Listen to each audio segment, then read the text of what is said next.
Stari vojaški most čez Savo bodo porušili in zgradili novega, ki bo namenjen pešcem in kolesarjem. Kot je povedala podžupanja Nuša Somrak, gre za dogovor v sklopu državnega prostorskega načrta ob umeščanju letališča Cerklje ob Krki. Gre za projekt, ki v današnjih časih še ne znamo oceniti, kakšna bo njegova velikost.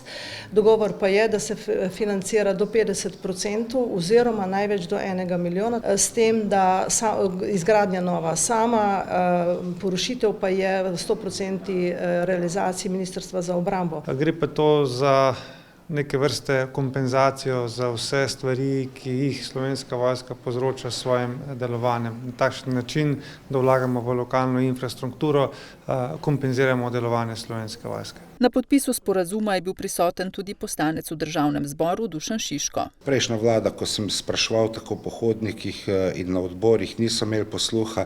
Tokrat je minister Tonin me vprašal, pa kaj pa jaz sem rekel, sigurno je treba zrihtati ta most, ker če se bo porušil, bo odplavil in bo večja škoda kot pa korist.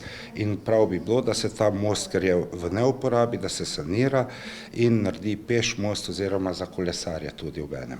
Ja, mi ga bomo poskušali graditi tudi, kot veste, občina Krško umešča bazen, katerega resno želimo pristopiti k izgradnji, tako da bomo istočasno poskušali povezati te dve investicije.